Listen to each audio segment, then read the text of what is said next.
It's time to take a ride on the Steelers Afternoon Drive with our co-hosts, Alan Saunders and Zachary Smith.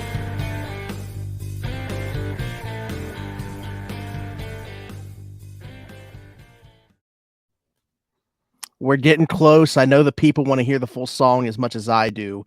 We're about 180 subscribers away, I think, at this point. It hits a little different on a Friday before game day, doesn't it? Yeah.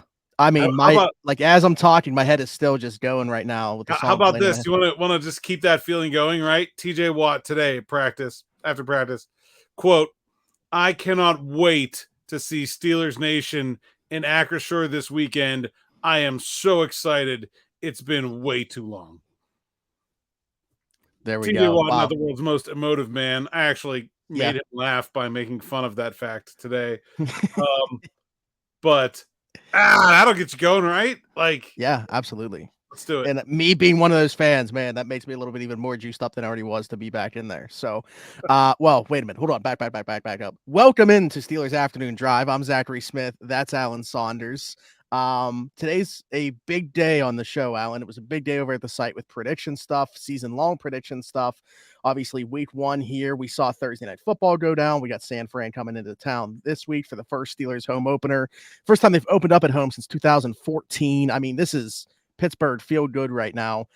So let's get into some prediction stuff for the season. Like I said, you guys, you, Nick, Derek, diving into season-long prediction stuff over at the site, which I will put the stuff in the description of the show, by the way. Also, before we do any of this, subscribe, like, hit that notification bell, comment down below, check the description. You'll see stuff on the site there.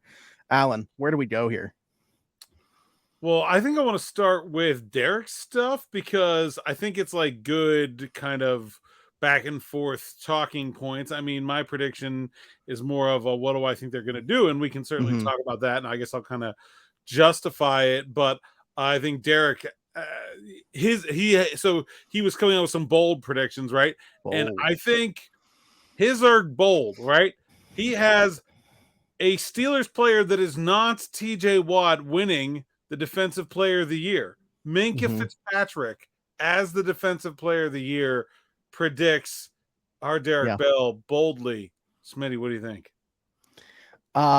So what's funny is looking at that, right, with the three that it is, I don't want to spoil the three that it is quite yet. I actually think that's the least likely of the three to happen. Looking at them. Now, Minkah Fitzpatrick, obviously, I think he could put the stamp for people that maybe still have somebody else as the number one safety in the league. I think this could be the year that he puts the stamp that he is that guy. But for a safety to win Defensive Player of the Year, I feel like that's a bit tougher to do than an edge rusher. So that's why I tend to always lean that position on the defensive side of the football. Like for a safety to do it, man, he's going to have to be like at least 7 picks. I mean, probably more than that, a couple pick sixes in there. Like I can't imagine the impact that he's going to have in order to win Defensive Player of the Year.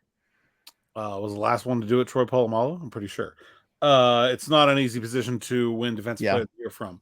I am skeptical of the idea of Minkah Fitzpatrick winning Defensive Player of the Year, but I think it's very possible that he ends up with being the Steelers player that gets the most votes. Could he have a year? Like if he has another year like he had last year, or maybe even a little bit better, like I think he could start to get into that conversation. I don't think he's going to win it, but I think he could start to get into that conversation. TJ, it's much more cut and dry, right? He just has to have more sacks than Bosa and Garrett. Like if he does, then he'll probably be right there. If he doesn't, he probably won't have a chance. And so like TJ could have a very good year, I don't know, 17 sacks or something like that. But if he's in third place on that list, he's not going to win Defensive Player of the Year, right? Like he's much more about what the other people around him are doing, where Minkah, I think, has the opportunity to, like you said, really, I think, eliminate all doubt as like he is that dude as the best safety in the NFL. I don't think he'll win it, but I think he can get some votes. I think he can be up there on the leaderboard for sure.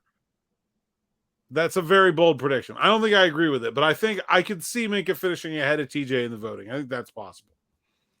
Yeah, I think it's fair. Next up, George Pickens leads the NFL in 20-yard receptions and doubles his 2022 touchdown total. Okay, so that would mean leading the NFL in 20+ yard receptions. Who did he put in there who did that last year and how many it was? Or we don't know. I'm just trying to get like a baseline to go based off of. The touchdowns would be 8 if he were to double his touchdowns. So I think that's realistic. I think 8 touchdowns feels doable. Justin Jefferson had the most catches with 20+ receiving yards, 128 of them. Not sure I'm buying that. Not sure I see Pickens doing better than that. And I don't know that Jefferson's going to fall off that much. Yeah, I don't know if I would say George is going to have 128. I mean, George did not even lead the Steelers last year. Deontay Johnson had the most receptions over 20 yards on the Steelers last year with 86. Like, you're getting really like nitpicky here, but like, if it maybe 20 air yards receptions, I don't know. Okay, maybe, maybe 20 air yard receptions, maybe, but not this. Not the touchdowns. The touchdowns I can definitely doubling the touchdowns. I think is easy. I don't see him catching Justin Jefferson. With all due respect, other rest of the top 5 there was Tyreek Hill, Travis Kelce, Stephon Diggs, Austin Eckler. I would not have had him there, and he was tied with CeeDee Lamb, who makes a lot of sense. That's a player that now look. CeeDee Lamb was right just over 100. I could see George getting into that territory. I just don't think he can pass Justin Jefferson. Yeah, I agree. Like right there in that same about level, you've got Lamb, Amon-Ra St. Brown, Godwin, Devontae Adams, Devonta Smith, DK Metcalf. Like those feel like George's contemporaries at wide receiver, at least if he lives up to his potential. Justin Jefferson is a different kind of animal. So is Diggs, so is Kelce, so is Hill. Yeah, I agree. But these are bold predictions. So Alex Highsmith makes his first Pro Bowl appearance.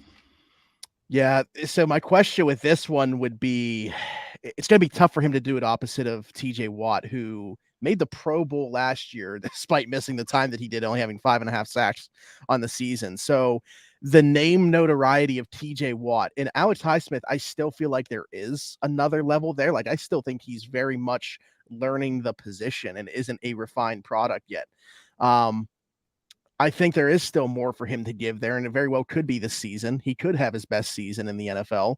I just don't know that across from TJ Watt, he's going to get that respect. Like the Pro Bowl too. Pro Bowl voting is very different than all pro. Yes. I don't. So I can't see it. I can't see a player opposite of TJ Watt being voted to the Pro Bowl. Okay. Let me put it to you this way. Last year, the 2 starters were Matt Judon and Khalil Mack for the AFC. Okay. At outside linebacker, which is dumb because, they don't even play like the same kind of scheme that the Steelers do. Watt was the first reserve, and then Watt didn't play, and I'm not sure who else didn't play. There were 2 alternates, replacements, which were Matt Milano and Bradley Chubb. Matt Milano is like not an outside linebacker. I guess he is technically an outside linebacker in Buffalo's defense, but like, come on. Now, could Alex Highsmith be better than Bradley Chubb? Mm-hmm. Yeah, I think he can. Yeah, maybe that's the situation then where it's like TJ makes it, where it's like it all depends on how many guys, how many alternates do you need? How many guys aren't going to play? I don't know. 3 edge rushers, 3 outside line. It's not edge rushers, right? Because the ends were Garrett Crosby and Trey Hendrickson. It's so. This is where like they're dumb. They're not like. There's 2 positions here. There's edge rusher and there's linebacker. There's not defensive end and outside linebacker and inside linebacker. There aren't 3. Okay. Like, and so they should probably fix that and it would be a lot more sensible. That's what they do for the all pro. But yeah, I don't know. I think he could get in there as like an alternate type. I like if it's TJ, Judon, Mack, and one of those guys gets hurt or Milano, whatever, he can get in there, I think. But this one, I think, is the most likely of the 3. I would agree. Yeah. Unless we're able to split that Pickens one into 2 different things. Yeah. It's and. Yeah. no, this is 3. So I mean, look, they're bold predictions. I think there's a path to each of them, but I'm skeptical. We shall see. Very quickly, just want to touch base. Chris Ward did a really nice job of sort of aggregating some national predictions. Mm-hmm. A couple things in here caught my eye. Peter King only predicted Steelers to go 9-8, but said they would make the playoffs and that they beat out the Dolphins and Chargers to get the 7th seed. Now, I guess that means he has the Jets in and the Ravens in, maybe. But he wrote, do you know how tough it is to keep Tua Tagovailoa and Justin Herbert out of the playoffs? Kenny Pickett is a top 12 quarterback by December. I feel like that is actually bolder than some of Derek's predictions. Like, top 12 quarterback by December? Like, that's a big... Yeah. I mean, he was not a top 24 quarterback last December. That is a fairly large jump in his play. That's interesting to me. I think that's... I want to ask you then how you would view the Steelers season if that happens. So they go 9-8, get in as the 7th seed, regardless, lose to Kansas City, obviously, in Peter King's prediction here. But you find out that answer about Kenny Pickett, and he is, that type of guy where you're talking about him being a top 12 quarterback. Is that a success for the Steelers?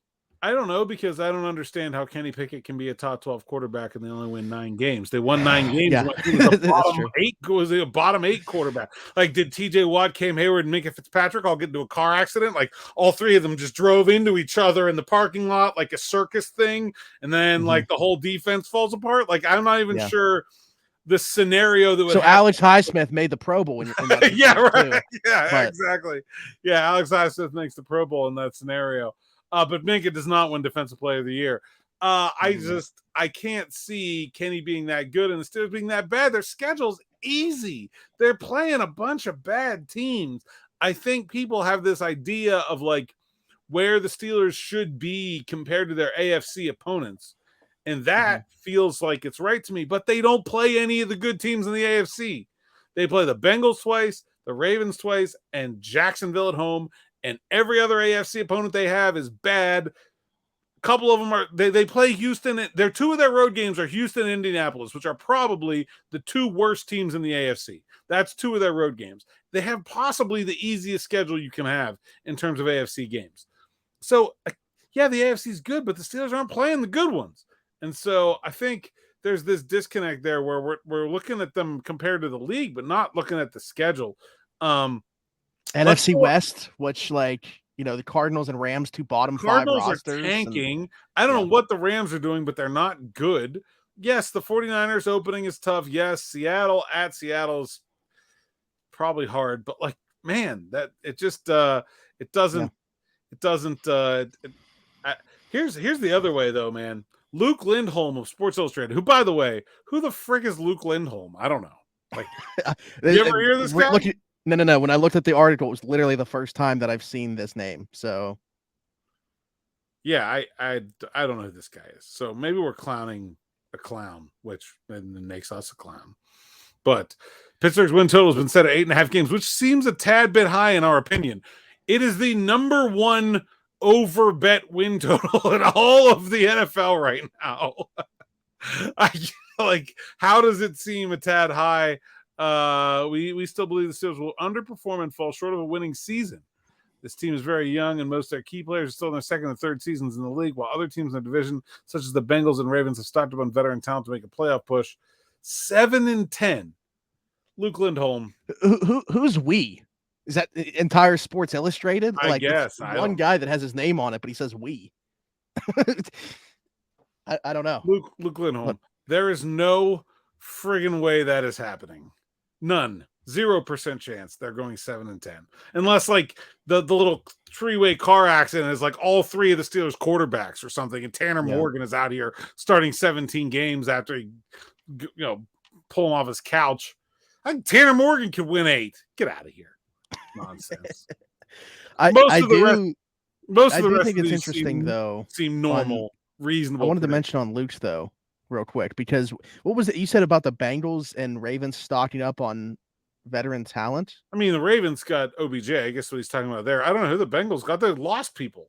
They lost their star safeties. Like the core of their defense is gone. Who did they get? They got nobody. Did they sign a free Orlando agent? Brown? Orlando Brown, the Yeah, tackle. they did get Orlando Brown. Yeah. Okay. I guess they got one. But I mean, but I don't know. Like, yeah. I think Cincinnati is due to have a crummy season. I'm not saying they're not a good team. I'm just saying it's very hard to be like, if you look at the Steelers seasons, right? There's like some really good years where it's like, oh, they went, 13-3, 15-1, and then there's like a 10-5 in there where they're just like, yeah, they're good. They're going to be in the playoffs, but they're not like unbeatably good. Oh my God, whatever, And so I think they're due for like one of those like good team that surprisingly has to work their way into the playoffs kind of seasons. Yeah, I think that makes sense. Maintain greatness over multiple regular seasons like that. It's just really hard. Also, like, not saying it can't be broken, but like historically going back to the 90s, the AFC North, you've seen teams win it in like 2-year stretches, right? Like if you're going to win it's back to back. It's never back to back to back. Yeah. Like somebody else always rises to the top. At least, again, not saying the Bengals aren't a playoff team or the best team in the division, but actually winning the division title it hasn't happened more than 2 years in a row since the 90s. The Steelers won it 4 years in a row from 94 to 97.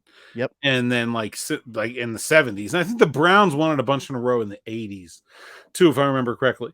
But yeah, no, that's a very good point. So, I mean, look, so most of the rest of the predictions were kind of normal. I just wanted to highlight those two that I thought were interesting. Let's get to mine, since we did kind of start to talk about the schedule. And that's, like when I'm doing a prediction, I'm thinking about the team and what I think about the players and how they relate to the rest of the NFL. But I mean, I really think you have to kind of try to look at each game and say, are the Steelers better than this team? Yes or no? And that doesn't mean that they're going to work out that way. As I wrote, I got the Steelers record prediction right last year. I predicted them to go 9-8. And I will just, give myself a little pat on the back. Don't hurt yourself, but yeah. I won't. Mike Tomlin said we're not going to hurt ourselves, patting ourselves on the back. But like, I didn't get the order of the games right. But I think a lot of times that comes out in the wash, right? If you pick them, if you peg their talent correctly, they're going to beat some teams they shouldn't beat, and they're going to lose some games they shouldn't lose. If you look at last year's team, no one thought they were winning at Cincinnati, right? Like that was very unexpected. And so, they get that one. But that, then there's some the other way, right? Where they, have a tough time with the Ravens against a backup quarterback, right? And so, I think there's given first Browns 1-2 on Thursday Night Football when it was Jacoby Brissett, not taking away from him. But, exactly. Yeah. That perfect. Those two really stand out in that way. So I made this prediction, and this is kind of the lead to my story, in that I think the natural instinct when we see a team on the rise, and I think it's, do I need to make the case here that the Steelers are a team on the rise? I think we can acknowledge that, right? I don't think I need to prove it to y'all. I think our natural instinct is to predict growth like little steps, right? And say, well, they were 9-7 last year. Maybe this year they'll be, or 9-8 last year. Maybe this year they'll be, maybe they'll win 10 games. Maybe they'll win. They'll be 9-8, but they'll win a playoff game this time. Maybe they'll be a little bit better. And I don't think that's the way it happens. I think if you're transitioning a team from a down period to an up period, usually there's a jump, and we're all like, oh, where did this team come from? And I don't think should be that unexpected. And so I wrote in there that in 1972, the Steelers won 5 more games than they had in 71. Bill Cowher's first year in 92, they won 4 more games than they had in 91. And in 04, they won 9 more games than they had in 03. And that's sort of the lead into the 3 most successful periods of this franchise. But I think that illustrates the way that it is not steps. It is not a line. It is often a big jump from sort of also ran to legitimate contender. And I think these Steelers have the ingredients for that jump. They have youth, but they are not young. Like that Sports Illustrated guy gets it all wrong here. Where oh, they're too young. No, they're the perfect age. You have third year Pat Freiermuth, third year Najee Harris, second year Kenny Pickett, second year George Pickens, and then you have that third year Dan Moore. But then you've got these veterans that you've wrapped around them. These guys like Allen Robinson and Isaac Seumalo. There isn't a single rookie on this team that is going to be asked to do any heavy lifting. That's a young team. This isn't a young team. This is a youthful team, but it's not inexperienced anymore. And then the veterans that got brought in, and we've talked about this here a lot. I just love how they fit together with the young guys they have to make each other better. Isaac Seumalo has made the entire offensive line better. Patrick Peterson has made Joey Porter Jr. better. Allen Robinson is not just a great on-the-field compliment to Deontay Johnson and George Pickens, but he's made them better. And I think that is the recipe to me for a team that is about to make a big jump. No, and that's a really good point. I don't know. I think they are in a spot, like you said. That's why it's so hard to see where this guy's coming from with this Luke Lindholm. And I keep going back to it. It's just, it's hard to see that he has the right perspective, even because if he could make a case for it, even though I wouldn't agree with it, I could, at least see where he's coming from. I don't even see where he's coming from with it. That's the thing that's really getting me on it. Yeah, I don't. So my prediction, I think I'm out there on a limb, but win total is 8.5. I said over the win total. Not only over the win total, will be the first team to hit the over on the win total in the entire NFL this year, on their way to about an 8-2 start and a 12-5 finish. Ooh, wow. I wonder how the people are going to feel about this when the guy covering the team actually has them a game better than the fan talking on the show, because I have them at 11-6. That's interesting. All right, tell me why you're at 11-6. I think it's so they got to split with the division in my mind in order to even be. That's where I have them. I've got them sweeping Cleveland, 0-2 against Cincinnati, and splitting with Baltimore. But you can divide those up however you want. I think a split with the division feels very realistic. So what really gets me is the stretch of the last 3.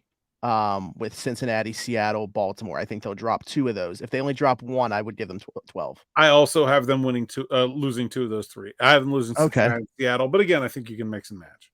Yeah. So that's why I guess I was at 11 instead of 12 because of that last 3. I had them losing 2 instead of 1. So we have somewhere different. I only have them losing 1 other game outside of the division. I have them losing to Seattle, and then I have them losing to Jacksonville in week 8.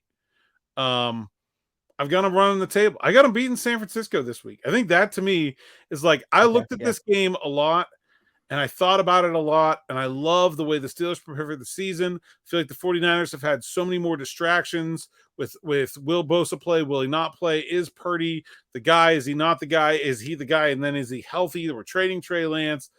They've had a hectic and chaotic offseason, and the Steelers have I can't remember a better offseason in Steelers history. The Steelers take preseason very seriously. They played way more snaps in the preseason than the 49ers do. So I think they're going to win this game. And I've been thinking that they're going to win this game. And then when I went to do this, I was like, there's no way I can make them beat San Francisco and then not have them win 12 games. That's just where I'm at. There are not 5 better teams than the San Francisco 49ers on the schedule. There just aren't, or 5 tougher games, I should say, than this one coming up in week 1. And so if I think they're going to beat San Francisco, I think they're a 12-win team. Now, maybe they're just inconsistent and they start hot. I don't know, but that's kind of how I got to that place where I am. That makes sense. And if they win week 1, my adjusted win total would be at 12 because I actually you think they're losing this week. That's what. Yeah, I think it's like I had a really tough time picking it. I like flip of a coin. I ended up going with San Fran, but I'm kind of going against everything that I've said in terms of the way that they prepare in the preseason compared to the way the Steelers prepare in the preseason. Week 1 at home, like all the ingredients are kind of there for the Steelers.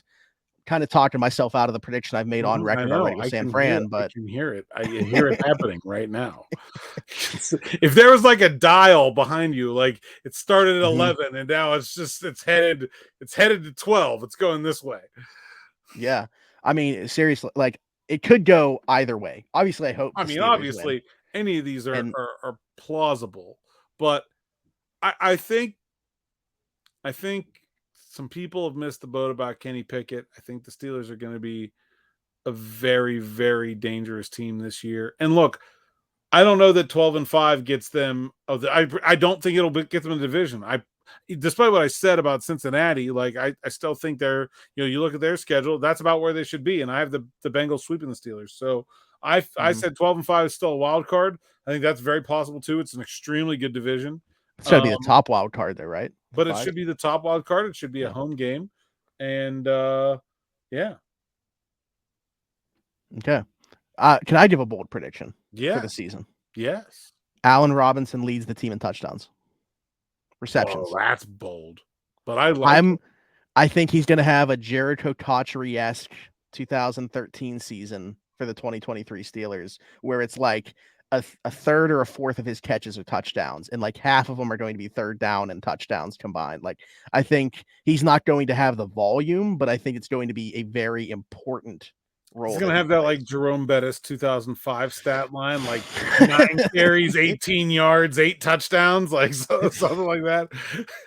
Yeah, I think every catch that he has is going to be important. Like, you're going to be looking at it. It's like, oh, he had only 5 targets, 4 receptions, all 4 of them converted for first downs. Deontay Johnson, George Pickens, and Pat Fryermuth fantasy owners are going to hate Allen Robinson, is what you're saying. Yeah. He's like a vulture in wide receiver. Yeah, he's a wide receiver touchdown vulture. I like it. It's good. Can I make a bold non-Steelers prediction? Yes. I want to get this one on the record. I've been feeling it for a while.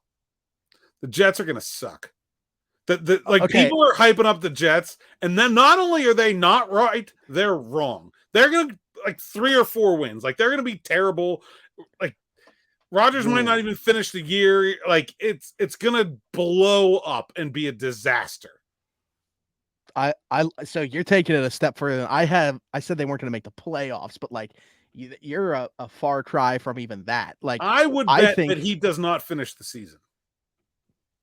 I mean, if that's the case, that's probably the biggest concern of mine coming to fruition, where I look at their tackle situation and I'm just like, how is this, how are you going into the season with 40-year-old basically Dwayne Brown and Mekhi Becton, who hasn't been shown them anything, as your tackles for this guy? Like, everything else was like, oh, let's bring in Dalvin Cook. Let's bring in let's bring in Randall Cobb because Aaron Rodgers wants him here. Let's bring in these weapons. None of it's been about actually protecting Aaron. I don't trust that offensive line, specifically the tackles. No, I don't trust the offensive line. I don't think they're going to be able to run the ball. Despite their like talent hoarding ways, where it matters, I don't think they're that good. Like they had CJ Uzomah and they got Tyler Conklin, and but like neither of those guys is some kind of difference maker at tight end, right? I mean, Mecole Hardman, Alan Lazard, and Randall Cobb are not $10 million Alan Lazard, right? Like those guys are not difference maker. Garrett Wilson is obviously really good, but like this is not some kind of. And then they have like that. How many running backs can you play at one time, man? Like that's like you got Breece Hall, you got Dalvin Cook, you drafted Izzy, you had Michael Carter. Where it feels like there's a lot of replication. Like there's not that much difference between Alan Lazard and Mecole Hardman and Randall Cobb, but who is the guy that is going to run downfield opposite Garrett Wilson? I don't know. It's and the offensive line, and not only is the outside not good, I'm not sure the inside is good either. No, I like Elijah Vera Tucker, but yeah, I'm not sure about their other spots. Yeah, and their defense should be good again. I mean, Quinton Williams, Carl Lawson, they got Will McDonald in the first round, who I really like, and who's the other end there? John Franklin Myers. Yeah, okay. I think there's somebody else too, but and then Sauce is obviously a great corner, but will they be as dominant as they were last year? I don't know. Like, I still think the Bills are just a lot better, and I think the Dolphins are in the same category. I don't know. And then, how is this team going to handle adversity? Because I see some adversity on the horizon for them, and my prediction is not well. You have a defensive head coach, a very conservative defensive head coach. And you have Aaron Rodgers in there. You have an offensive coordinator that was basically laughed out of the league as a head coach. I could see things going real bad real fast. And that's I don't buy it. I don't. Jermaine Johnson and Solomon Thomas also. Jermaine Johnson is the other guy. Okay. He was the first round pick in a out of Florida State. Another edge rusher I really liked from seeing at the Senior Bowl there. Yeah, it's that's another one for me. I don't know if I have another one that bold, but I'm all in on being all out on the Jets. Okay. I think the Chargers are underrated. I think that's I love what they did this offseason. I love have them in the playoffs. Quentin Johnson in that receiving room feels dangerous to me. I have them in the playoffs as a wild card, although, man, I mean, I don't overreact to one game, but I could probably be the number one option for Patrick Mahomes right now in that receiving game without Travis Kelce.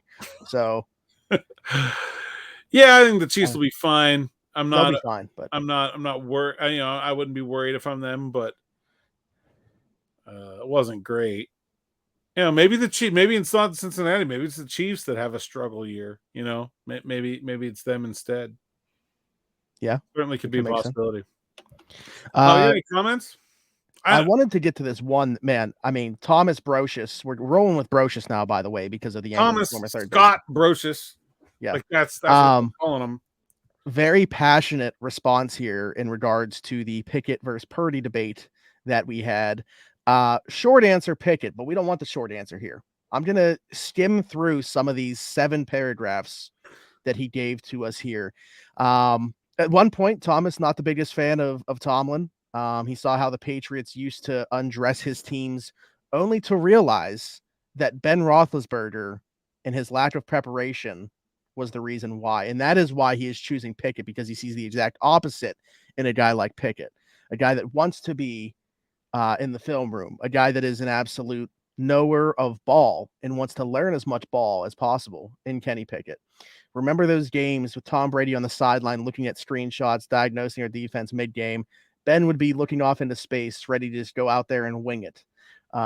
We have someone finally who takes preparation seriously, has grabbed leadership and respect of the locker room before he even established himself in the league as a player. Imagine what he will do to that locker room with even more years and more success under his belt. Kenny won't just elevate his teammates because of his playmaking ability, but as a culture builder who sets a standard of taking preparation seriously.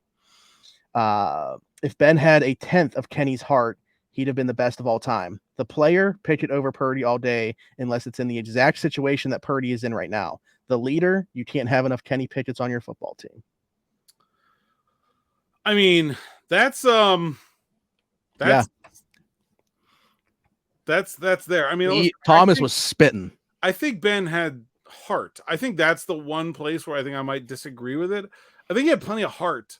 I don't think that he approached the game as intellectually as Kenny Pickett does. One of the reasons I think it's very funny when people are like, why isn't Ben the offensive coordinator or the quarterback's coach? And I'm like, do you remember Ben, the quarterback? His best play was go get open. All like hugging, chugging football. Like that's, like the guys, and it was great. It worked really well for him. He was great at it. Like, you don't need to be the same player. But I think there's a lot of truth about Kenny Pickett's work ethic, Kenny Pickett's intellect, his ability to lead, set the tone for an offense. Like, he transformed the entire Pitt program. And this is a place that was bad to mediocre for most of 40 years before he got there. And he took him to a championship. The Steelers are not this organization in the doldrums. They do not need to be drugged to greatness. Dragged. I need an editor. But they, so I think it's a great situation. I do love the call that, though, like, in his situation right now, Brock Purdy is better. That is the one situation where you would rather have a Brock Purdy, a veteran team, established, great scheme with talent all around him. Yeah, give me Brock Purdy. But great comment, Scott Brocious. Probably hates that. Or he's like 19. He doesn't know who the frick Scott Brocious is, one or the other. But or by chance, his middle name actually is Scott. Maybe his mother calls Thomas him Scott Brocious. Yeah. Scott, good comment. We appreciate you, and ball. Yeah, that is really the one that stuck out to me. There were a couple other. I mean, it was pretty much Pickett. There was one that came in as Purdy. I guess I'll read that one. Y'all just out here crapping on Purdy like he wasn't out there doing it. Go watch the film. Purdy outplayed him by a long shot. Pickett fans going out off guts, attitude, etc., etc. Purdy actually did it on tape, regular season and playoffs. Yeah, I mean, I think, there's no question that Brock Purdy was the better player last year. That wasn't the question. The question was, who would you rather have now was the question. So, yeah, I don't think there's no doubt that Purdy was better than Pickett was last year. That's not even debatable. Yeah, I would agree. Alan, anything else? No, man. Tomorrow on this channel, Derek Bell, Matt Geica scouting the San Francisco 49ers. Gonna be fun. Gonna do that every Saturday before the game. So now we're gonna have 6 podcasts a week, 5 with me and Smitty and some combination of me, Smitty, and friends, and then 1 with Derek and Matt. Matt's great. I've known Matt forever, worked with him in like 9 different places, and he's a smart guy, approaches the things analytically, and I think him and Derek are going to be an awesome fit. Really excited to see what those guys can come up with. So make sure you like and subscribe and hit the little bell for notifications. But I will give you the heads up. It's coming out Saturday at noon, so just be watching for it. And then Sunday, game day, we'll be there. Absolutely. At A Saunders PGH on Twitter, at PGH Steelers Now, SteelersNow.com. All the stuff we talked about as far as my predictions are there. I wrote a hurricane lead. It's good. Go read it. I make money. For Sunday, will the people, you can tell them right now, will we be getting a post game as well on the YouTube channel? I don't know. We haven't discussed this. I think we should, but I don't know. We may still need to figure that out. Also, we need to, if maybe you and I need to take a couple laps to the parking lot on the way in. Oh, I am. Yeah, I will. Yeah, absolutely. I want to be able to visually show people that they are there in the at the stadium, so they know exactly what we're talking about. Like, this is what we want to see going forward. So I need some examples for the people. So that was already my plan. All right. You guys can find me at Zachary Smith, PGH. Like Alan said, subscribe to the channel, leave us a like, hit that notification bell, hit us in the comments about anything that we talked about. We want to know what your predictions are for the season as well. Sunday too. Give us those week 1 predictions as well. If you're not on YouTube and you're listening to us somewhere else, be sure to leave us a 5-star review, Spotify, Apple, all that good stuff. You can find us anywhere that you're getting your podcasts. For Alan Saunders, I'm Zachary Smith. Thanks for jumping in and taking another ride on the Steelers Afternoon Drive.